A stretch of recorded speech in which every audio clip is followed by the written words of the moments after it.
નમસ્કાર, ટોપ 25 ન્યૂઝ સાથે હું છું નુપુર દાણી અને હવે નજર કરીશું આજના મુખ્ય ટોપ 25 ન્યૂઝ ઉપર। લોકસભાની ચૂંટણી માટે કોંગ્રેસ દ્વારા મોટો દાવ ખેલાયો છે। છેલ્લા કેટલાક સમયની જેની રાહ જોવાતી હતી એ મહત્વનું પત્તું કોંગ્રેસ દ્વારા ખોલવામાં આવ્યું છે।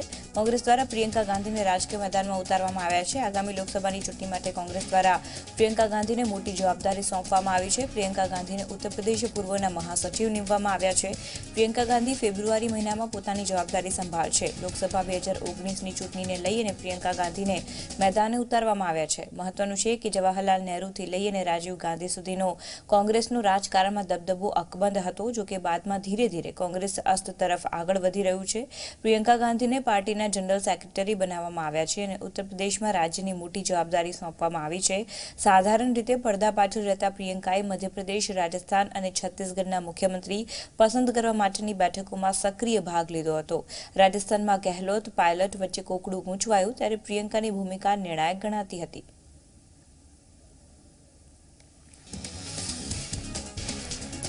વિજય રૂપાણી મુખ્યમંત્રી તો પ્રિયંકા ગાંધીને કોંગ્રેસમાં મહાસચિવ બનાવવામાં આવતા મુખ્યમંત્રી વિજય રૂપાણીએ પણ કોંગ્રેસ ઉપર પ્રહાર કર્યા। વિજય રૂપાણીએ કહ્યું કે કોંગ્રેસમાં પરિવારવાદ ચાલતો હોવાનું વધુ એક ઉદાહરણ સામે આવ્યું છે।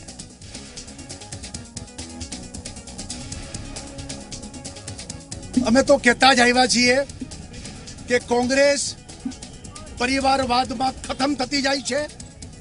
હવે આ છેલ્લું બાકી હતું એ પણ પરિવારને આપીને મહામંત્રી પદ કોંગ્રેસ પક્ષ પછી પરિવાર પહેલા આ પ્રકારની ભાવથી કોંગ્રેસ જે રીતે આગળ વધી રહી છે, કોંગ્રેસના ડૂબતા દિવસો છે, ડૂબતું વાણ છે અને પરિવારને ખાલી વાદને કારણે આટલી જૂની કોંગ્રેસ એ હવે ખતમ તરફ થવા જઈ રહી છે। લોકસભાની ચૂંટણી પહેલા કોંગ્રેસમાં મહાસચિવના પદ ઉપર પ્રિયંકા ગાંધીની એન્ટ્રી પર વડાપ્રધાન મોદીએ આડકતરી રીતે પોતાની પ્રતિક્રિયા આપી છે। મેરા બૂથ સબસે મજબૂત હેઠળ વડાપ્રધાન મોદી કાર્યકર્તાઓને સંબોધિત કરી રહ્યા હતા ત્યારે તેમણે કહ્યું કે કેટલાક લોકો માટે પરિવાર જ પાર્ટી છે, જ્યારે અમારે ત્યાં પાર્ટી જ પરિવાર છે। તેમણે કહ્યું કે દેશના અન્ય કેટલાક રાજકીય દળો કોંગ્રેસ ગોત્રના છે, તેથી જ્યારે અમે કોંગ્રેસ મુક્ત દેશની વાત કરીએ છીએ ત્યારે અમારો વિરોધ તે સંસ્કૃતિથી જ છે। हमारी पार्टी में कोई भी निर्णय इस बात से नहीं होते हैं कि एक व्यक्ति या ये परिवार का इस विषय में उसका क्या इच्छा है या क्या चाहता है, बल्कि हमारे यहां निर्णय इस बात से होते हैं कि कार्यकर्ता क्या चाहता है। और इसलिए कहा जाता है कि देश में ज्यादातर केसेस में परिवार ही पार्टी है, लेकिन भाजपा में पार्टी ही हमारा परिवार है। મંત્રી અરુણ જેટલીની બીમારીની સારવાર માટે અમેરિકા ગયા છે ત્યારે નાણાં મંત્રાલયનો પદભાર રેલવે મંત્રી પિયુષ ગોયલને સોંપવામાં આવ્યો છે। ત્યારે આગામી વચગાળાનું બજેટ પિયુષ ગોયલ રજૂ કરશે, જેને લઈને પિયુષ ગોયલની જવાબદારીમાં વધારો થયો છે। મહત્વનું છે કે અરુણ જેટલી છેલ્લા કેટલાક દિવસોથી બીમાર છે અને અમેરિકામાં સારવાર લઈ રહ્યા છે। પહેલા એવી વાત હતી કે અરુણ જેટલી જ 1 ફેબ્રુઆરીએ બજેટ રજૂ કરશે, પરંતુ તેમની તબિયતને જોતા હવે નાણાં મંત્રાલયનો પદભાર પિયુષ ગોયલને સોંપાયો છે અને પિયુષ ગોયલ કેન્દ્રીય બજેટ રજૂ કરશે।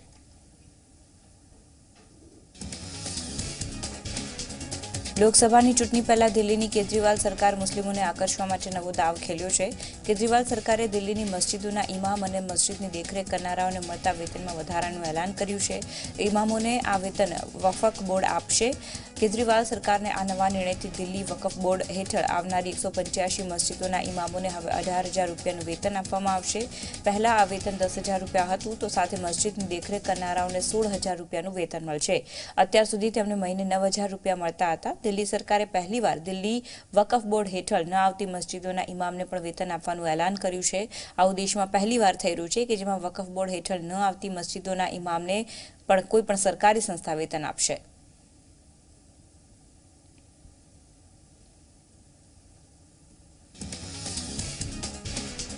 માત્ર 60,000 રૂપિયાની રકમ અને મિત્રએ કરી મિત્રની હત્યા પણ એવી રીતે કરી કે જે જાણીને તમને પણ આંચકો લાગશે. જોકે પોલીસે ગણતરીની જ કલાકોમાં આરોપી મિત્રને ઝડપી લીધો. વિરારના અરનાળા વિસ્તારમાં એક યુવકે તેના મિત્રને 1 લાખ રૂપિયા આપ્યા હતા, જેમાંથી 60,000ની રકમ ન ચૂકવી શકતા બંને મિત્રો વચ્ચે બોલાચાલી થઈ અને વાત વણસી જતા મિત્રએ જ મિત્રને રહેસી નાખ્યો. હત્યા બાદ લાશને છુપાવવા માટે 100 જેટલી બ્લેડની મદદથી આરોપીએ તેના મિત્રની લાશના નાના ટુકડા કર્યા અને તેને ફ્લશ કર્યા, જેના કારણે સોસાયટીની સેપ્ટિક ટેન્કમાંથી પાણીનો નિકાલ ન થતા સફાઈ માટે કર્મચારીઓને સેપ્ટિક ટેન્કમાં ઉતારવામાં આવ્યા અને એ દરમિયાન કોઈના મૃતદેહના નાના ટુકડાઓ મળી આવ્યા. આ ઘટના અંગે પોલીસને જાણ કરાતા પોલીસ ઘટના સ્થળે દોડી આવી અને મામલાની તપાસ કરતા એક ફ્લેટ ધારક ઉપર શંકા ગઈ, જેને ઝડપી લેવાયો છે અને હત્યાનો ગુનો દાખલ કરવામાં આવ્યો છે. गणेश कोल्लटकर नाम का जो प्रिंटिंग प्रेस के बिजनेस में था, उसको 1 लाख रुपए दिया था, जिसमें 60,000 अभी भी रीपेमेंट करना उसका बाकी था. इसके चलते उसने उसको अपने ये फ्लैट पे बुला के विरार के वेनसडे को उसका मर्डर किया था.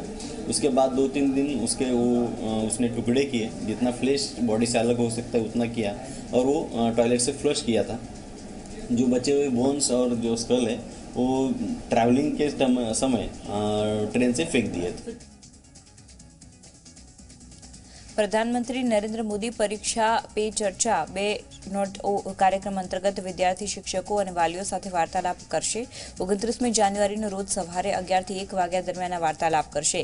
કાર્યક્રમમાં ધોરણ 6 અને તેનાથી ઉપરના તમામ વિદ્યાર્થીઓને કાર્યક્રમ નિહાળી શકે તે માટે વ્યવસ્થા કરવા માટે આદેશ કરાયો છે. તે માટે જિલ્લા શિક્ષણ અધિકારીનો તમામ શાળાઓને યોગ્ય વ્યવસ્થા કરવા આદેશ કરાયો છે.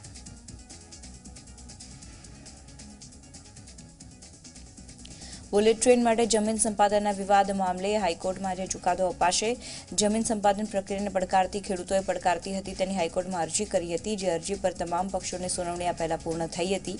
જસ્ટિસ અનંત દવે આ અરજી પર ચુકાદો આપશે. મેટર પહેલી હોવાથી કોર્ટમાં શરૂઆતમાં જ સુનાવણી હાથમાં લેવાય તેવી શક્યતાઓ છે.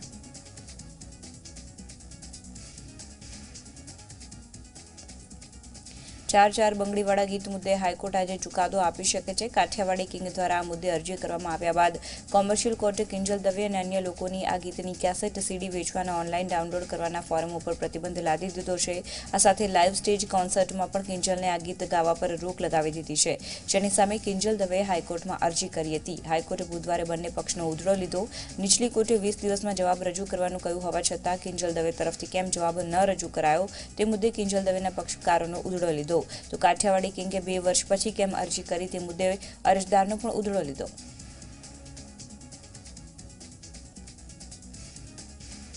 એનસીપીના વડા શરદ પવાર 29મી જાન્યુઆરીના રોજ ગુજરાતની મુલાકાત લેશે. ગુજરાતની મુલાકાત દરમિયાન શરદ પવાર અમદાવાદમાં પ્રેસ કોન્ફરન્સમાં ભાગ લેશે. તો આ સાથે જ સરદાર પટેલ મેમોરિયલના સંમેલનમાં પણ તેમણે ભાગ લેશે. આ સાથે જ તેઓ ગુજરાતના પૂર્વ મુખ્યમંત્રી શંકરસિંહ વાઘેલા સાથે પણ મુલાકાત કરશે. શંકરસિંહ વાઘેલાના એનસીપી અને શરદ પવાર સાથે સંબંધને કારણે રાજકીય ગતિવિધિ તેજ બની છે. ત્યારે શંકરસિંહ વાઘેલા એનસીપીમાં જોડાશે. અમદાવાદમાં યોજાનાર કાર્યક્રમમાં તેઓ એનસીપીમાં જોડાશે. ભાજપ કોંગ્રેસ બાદ હવે શંકરસિંહ વાઘેલા એનસીપી માં જોડાશે.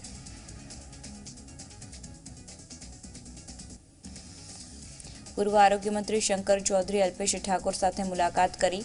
અલ્પેશ ઠાકોરે એકતા યાત્રા યોજી છે, જે એકતા યાત્રા દિયોદરના રામવાસ ગામ નજીક પહોંચી ત્યારે ભાજપના નેતા અને પૂર્વ આરોગ્ય મંત્રી શંકર ચૌધરી અલ્પેશ ઠાકોરને મળવા પહોંચ્યા અને તેમનું સ્વાગત કર્યું. બંનેની મુલાકાતનો વિડીયો પણ સામે આવ્યો છે, જેમાં બંને હરખભેર મળી રહ્યા છે. ત્યારે અલ્પેશ ઠાકોરની યાત્રામાં શંકર ચૌધરીનું પહોંચવું અને તેનું સ્વાગત કરવું તેને લઈને રાજકીય ગરમાવો આવી ગયો છે અને અલ્પેશ ઠાકોર ભાજપમાં જોડાશે તેવી અટકળો વહેતી થઈ છે. મળતી માહિતી મુજબ અલ્પેશ ઠાકોર અને અન્ય 3 થી 4 ધારાસભ્યો એક સાથે કોંગ્રેસમાંથી રાજીનામું આપી અને ભાજપમાં જોડાય તેવી શક્યતાઓ છે.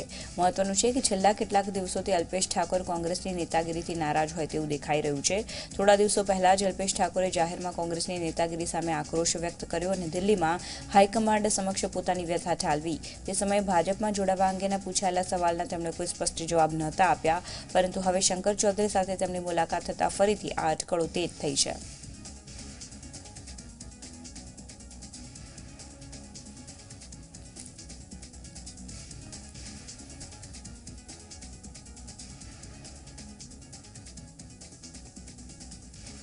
અલ્પેશ કથિરિયા સામેના રાજદ્રોહના કેસમાં અલ્પેશ કથિરિયાએ હાઈકોર્ટમાં જામીન અરજી કરી ત્યારે સરકારી વકીલે કેસ અંગે વાંધો ઉઠાવ્યો. હાઈકોર્ટની રોસ્ટર પદ્ધતિ પ્રમાણે અરજી ફાળવવા સરકારી વકીલે માંગ કરી. પદ્ધતિ મુજબ જે તે કોર્ટમાં સુનાવણી નહીં ફાળવવામાં આવી હોવાની સરકારી વકીલે રજૂઆત કરી તો જસ્ટિસ વોરાએ રજિસ્ટ્રાર કચેરીમાં આ મેટર પરત મોકલવાનો નિર્ણય કર્યો. ગુરુવારે આ અરજી હાઈકોર્ટમાં મોકલવી તે અંગેનો નિર્ણય લેવાશે. સુરતમાં પ્રધાનમંત્રી નરેન્દ્ર મોદીના મેગા શો માટે રજીસ્ટ્રેશન શરૂ કરવામાં આવ્યું છે. આગામી 30મી જાન્યુઆરીએ વડાપ્રધાન મોદી સુરતના પ્રવાસે આવનાર છે ત્યારે નરેન્દ્ર મોદીના મેગા ઇન્ડોર સ્ટેડિયમ શો યોજાશે જેમાં પીએમ મોદી અંદાજે 15,000 જેટલા પ્રોફેશનલો સાથે ચર્ચા કરશે. આ કાર્યક્રમમાં વકીલ, સીએ, ટેક્સ એક્સપર્ટ અને ડોક્ટર ઉપસ્થિત રહેશે. કાર્યક્રમમાં ભાગ લેવા માટે રજીસ્ટ્રેશન પણ શરૂ કરી દેવામાં આવ્યું છે.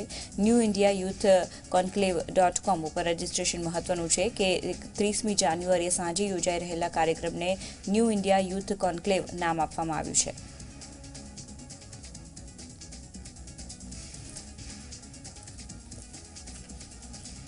તો 30મી જાન્યુઆરીએ પીએમ મોદી ગુજરાતની મુલાકાતે આવી રહ્યા છે ત્યારે આ મુલાકાત દરમિયાન તેઓ અમદાવાદ પણ આવી શકે છે.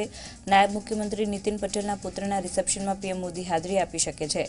મહત્વનું છે કે નીતિન પટેલના પુત્રનું રિસેપ્શન 30મી જાન્યુઆરીએ છે અને પ્રધાનમંત્રી 30મી જાન્યુઆરીએ સુરતની મુલાકાતે આવી રહ્યા છે.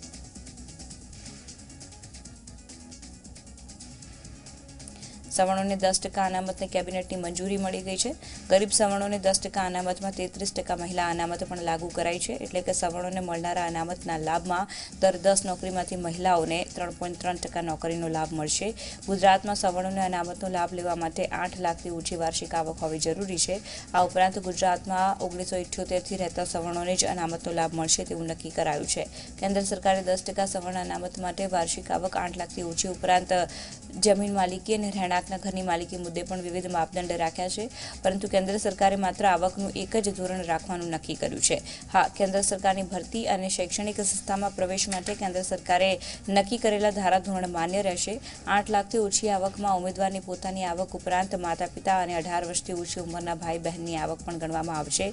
આ આવકમાં કોઈપણ નોકરીનો પગાર, ખેતીવાડીની આવક, ધંધા વ્યવસાયની આવક વગેરે પણ ગણવામાં આવશે. મુખ્યમંત્રી શ્રી વિજયભાઈની અધ્યક્ષતામાં નિર્ણય કર્યો છે કે ગુજરાત રાજ્યમાં આર્થિક 10% અનામત આપવાનો જે નિર્ણય છે એમાં ફક્ત એક જ ક્રાઇટેરિયા, એક જ ધોરણ લાયકાત ધરાવતા વિદ્યાર્થી ભાઈ બહેનો માટે નક્કી કરવું. એ પણ ગુજરાતમાં 1978 પહેલાં રહેતા જે જ્ઞાતિ સમાજો આર્થિક પછાત સવર્ણ સમાજની જ્ઞાતિઓમાં આવે છે એ 1978 પહેલાં ગુજરાતમાં રહેતા હશે. એ કટ ઓફ યર એનું 1978 ગણાશે. એ 1978 પહેલાં કોઈપણ સવર્ણ સમાજની કોઈપણ જ્ઞાતિના પરિવારો જે તે વખતથી 78 પહેલાંથી ગુજરાતમાં વસતા હશે એમના પરિવારને આ આર્થિક અનામત 10%નો લાભ આપવામાં આવશે. સીએની ફાઇનલ પરીક્ષાનું પરિણામ જાહેર થયું છે. સીએની ઓલ્ડ કોર્સ ફાઇનલ પરીક્ષા 666 વિદ્યાર્થીઓએ 2 ગ્રુપમાં આપી હતી. ગ્રુપ 1ની પરીક્ષા આપનાર 916 વિદ્યાર્થીઓમાંથી 255 અને ગ્રુપ 2ની પરીક્ષા આપનાર 1177 વિદ્યાર્થીઓમાંથી 253 વિદ્યાર્થીઓ પાસ થયા હતા. જૂના કોર્સની પરીક્ષામાં પૂજા શાહ અમદાવાદમાં પ્રથમ અને ભારતમાં 26મા ક્રમે પાસ થયા હતા, જ્યારે મિત લાખણી અમદાવાદમાં બીજા અને ભારતમાં 30મા ક્રમે ઉત્તીર્ણ થયા. નવા કોર્સની પરીક્ષામાં પુલકિત અરોરા અમદાવાદમાં પ્રથમ અને ભારતમાં 3જા ક્રમે આવ્યા, જ્યારે અંકિત જૈન અમદાવાદમાં બીજા અને ભારતમાં 22મા ક્રમે ઉત્તીર્ણ થયા. રોહિત રંગવાની અમદાવાદમાં 3જા ક્રમે અને ભારતમાં 37મા ક્રમે પાસ થયા.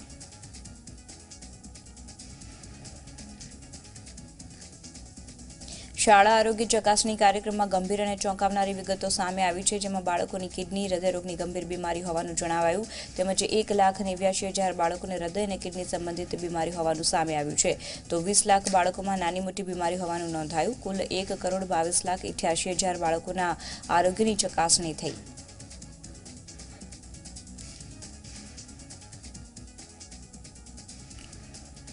રાજ્યમાં 1 જાન્યુઆરીથી 22 જાન્યુઆરી સુધી સ્વાઇન ફ્લૂના 397 કેસ નોંધાયા છે. તો આ સાથે જ સ્વાઇન ફ્લૂએ 8 દર્દીઓનો ભોગ લીધો. કુલ કેસમાંથી 58% અમદાવાદ, વડોદરા અને રાજકોટમાં નોંધાયા, જ્યારે કચ્છ જિલ્લામાં સ્વાઇન ફ્લૂના 20% સાથે સૌથી વધુ કેસ નોંધાયા, જેને ધ્યાનમાં રાખી અને કચ્છ જિલ્લામાં રાજ્ય કક્ષાના અધિકારીઓની ટીમો મોનિટરિંગ અને માર્ગદર્શન પૂરું પાડશે. તો આ સાથે જ સ્વાઇન ફ્લૂના કારણે થયેલા મૃત્યુના ડેથ ઓડિટ નિષ્ણાતો કરશે. પહેલી તારીખથી 22મી જાન્યુઆરી સુધી ટોટલી આપણે 397 જેટલા કેસીસ 397 જેટલા કેસીસ આપણે દાખલ થયા છે. પણ એમાંથી ઘણા ખરા કેસીસ સાજા થઈને ઘરે પણ પરત જતા રહ્યા છે. એમાં 8 દર્દીઓ સારવાર દરમિયાન એમનું મરણ પણ થયું છે. તો અમદાવાદ મ્યુનિસિપલ કોર્પોરેશન વિસ્તારમાં અને એ જ રીતે બરોડા મ્યુનિસિપલ કોર્પોરેશન વિસ્તાર અને રાજકોટ એમ કરીને એમાં 22%, 9%, 8% આ બધા કેસીસમાં સૌથી વધારે ત્યાં છે. કચ્છ જિલ્લામાં પણ થોડુંક આનું પ્રમાણ વધારે જોવા મળ્યું છે. ટ્રીટમેન્ટ પ્રોટોકોલ બધાએ આપેલી છે કે કેમ એના માટે ઓડિટ ટીમ્સ પણ આપણે અહીંથી મોકલ્યા છે અને એ લોકો પણ બધા વિસ્તારોમાં જઈને ચેકિંગ કરી રહ્યા છે. 17 જાન્યુઆરીએ વડાપ્રધાન મોદીના હસ્તે શરૂ થયેલા શોપિંગ ફેસ્ટિવલમાં શરૂઆતમાં કેટલાક વિવાદ સર્જાયા, પરંતુ પાછળથી તંત્રએ બાજી સંભાળી લેતા હાલ લોકોનો ભારે પ્રતિસાદ જોવા મળી રહ્યો છે.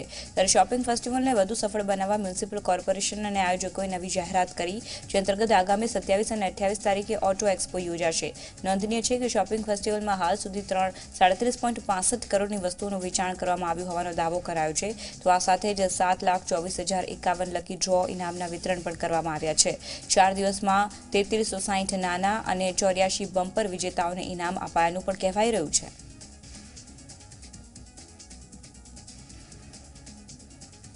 તારીખથી લઈને 22 તારીખ સુધી છેલ્લા 5 દિવસમાં ફક્ત 5 દિવસમાં જ આશરે 100 કરોડથી વધુની ખરીદી થઈ છે. એમાંથી 1,25,000 જેટલા જુદા જુદા નાગરિકોને 7.25 લાખ જેટલી કૂપન મળી છે. એટલે 1.25 લાખ જુદા જુદા નાગરિકોએ પોતાનું રજિસ્ટ્રેશન કરાવીને નંબર આપીને અને કૂપન મેળવી છે એવી બાબત છે. શોપિંગ ફેસ્ટિવલના ભાગરૂપે આગામી 27-28 તારીખ 2 દિવસ માટે રિવરફ્રન્ટ ખાતે એક સુંદર ઓટો એક્સપોનું આયોજન કરવામાં આવ્યું છે, જેમાં વ્હીકલ ડીલરો, ઓટો પાર્ટ્સ કોમ્પોનન્ટ ડીલરો, ઓટો એસેસરીઝના વેપારીઓ ભાગ લેશે અને આને નિહાળવા પૂરા ગુજરાતભરમાંથી તમામ શહેરોમાંથી અંદાજે 3000 જેટલા વેપારીઓ આવશે અને એનું એક સુંદર આયોજન અમદાવાદ ઓટોમોબાઈલ ડીલર એસોસિએશન દ્વારા થઈ ગયેલ છે. કે અમદાવાદના દરેક નાગરિકને અમારી વિનંતી છે કે તમે અમારું મોબાઈલ એપ, આજકાલ જેની પાસે સ્માર્ટફોન છે એ મોબાઈલ એપ ડાઉનલોડ કરો. એમાં તમામ ઇવેન્ટની માહિતી છે, તમામ ફંક્શનની માહિતી છે, તમામ ઇનામોનું રોજ સવારે લિસ્ટ મુકાઈ જાય છે કે કેમને ઇનામ મળે છે અને કોને ક્યાં મળે છે. ઇનામના વિજેતાને SMS દ્વારા તો જાણ થાય જ છે, પણ જનરલ પબ્લિક માટે પણ પોતાને ઉત્સુકતા હોય કે મને લાગ્યું કે ન લાગ્યું, તો એ બધા ઇનામોનું 960 ઇનામ અને 21 બમ્પર ડ્રો, આ બંને લિસ્ટ તમે અમારા મોબાઈલ એપ્લિકેશન દ્વારા પ્રજા સુધી પહોંચી શકે છે. અમદાવાદના છારાનગરમાં પોલીસે ફરી એકવાર રેડ કરી છે. પોલીસે રેડ કરી અને મોટી પ્રમાણમાં દારૂનો જથ્થો ઝડપી પાડ્યો છે. પોલીસે દેશી દારૂનો નાશ કર્યો છે. પોલીસે 10થી ટીમો બનાવી અને રેડ કરી. પોલીસના 300થી વધુ કર્મચારીઓ રેડમાં જોડાયા અને તપાસમાં તમામ પોલીસ કર્મીઓએ અલગ અલગ રેડ કરી અને મોટી માત્રામાં દારૂનો જથ્થો ઝડપીને નાશ કર્યો. આ ઉપરાંત પોલીસે મોટાભાગના બુટલેગરોની પણ યાદી બનાવી. આજે સરદારનગર પોલીસ સ્ટેશનના છારાનગર વિસ્તારમાં 10થી વધારે ટીમો બનાવીને 300થી વધારે જેટલા પોલીસના અધિકારીઓ, કર્મચારી અહીંયા આ રેડમાં જોડાયેલા છે. અને એના સિવાય પણ જે HR જે હિસ્ટ્રી શીટર્સ છે અને જે MCR કાર્ડવાળા છે એમને પણ ચેક કરવાની કામગીરી અહીંયા ચાલી રહી છે. તો આજે જે 300થી વધારે માણસોની ટીમ અહીંયા છે, તો જેટલા વધુમાં વધુ કેસો કરવાના છે અહીંયા આ વિસ્તારમાં અને દારૂની પ્રવૃત્તિ અહીંયા નહીં ચાલે, તો આ માટે આ જે કામગીરી છે આ કરવામાં આવી રહી છે. વડોદરામાં ઘેડા સર્કલ પાસે સીબીઆઈની ટીમે રેડ કરી છે. સીબીઆઈએ રેડ કરીને એક્સપ્લોઝિવ કંટ્રોલના અધિકારી અનિલ યાદવ રંગે હાથે ઝડપાયા છે. અનિલ કુમારની સાથે એક અન્ય વ્યક્તિની પણ ધરપકડ કરવામાં આવી છે. ફરિયાદી પાસે સીએનજીના સ્ટેશનના લાયસન્સ માટે પોઝિટિવ રિપોર્ટ આપવા માટે લાંચ માંગી હતી. સીબીઆઈએ અધિકારીના ઘરે અને ઓફિસે દરોડા પાડી 11.5 લાખ રોકડા, ઘરેણાં અને મહત્વના દસ્તાવેજો જપ્ત કર્યા.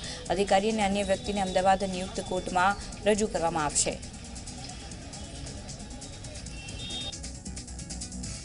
હાર્દિક પટેલની પ્રવેશબંધીનું એફિડેવિટ હાઈકોર્ટમાં રજૂ. મહેસાણામાં પ્રવેશબંધીને લઈને 119 પાનાનું એફિડેવિટ કાયદા અને વ્યવસ્થાના પાલન માટે એફિડેવિટ રજૂ કરવા હુકમ કરવામાં આવ્યો છે. કોર્ટમાં આગામી સુનાવણી 28મી જાન્યુઆરીના રોજ થશે. મહેસાણામાં ઉપવાસ સમયે એફઆઈઆર થઈ હોવાનો આક્ષેપ થયો હતો, જ્યારે મહેસાણામાં હાર્દિક પટેલ પર અનેક એફઆઈઆર દાખલ થઈ છે.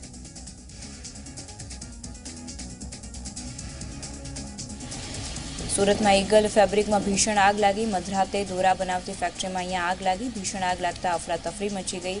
બારડોલી સચિનના 10 ફાયર ફાઇટર ઘટના સ્થળે પહોંચ્યા અને આગને પગલે લોકોમાં ભયનો માહોલ ફેલાયો.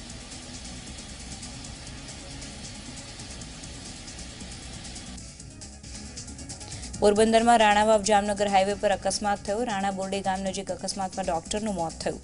એમ્બ્યુલન્સે બાઇકને ટક્કર મારતા ડોક્ટરનું મોત થયું. પોલીસ ઘટના સ્થળે પહોંચીને તપાસ હાથ ધરી.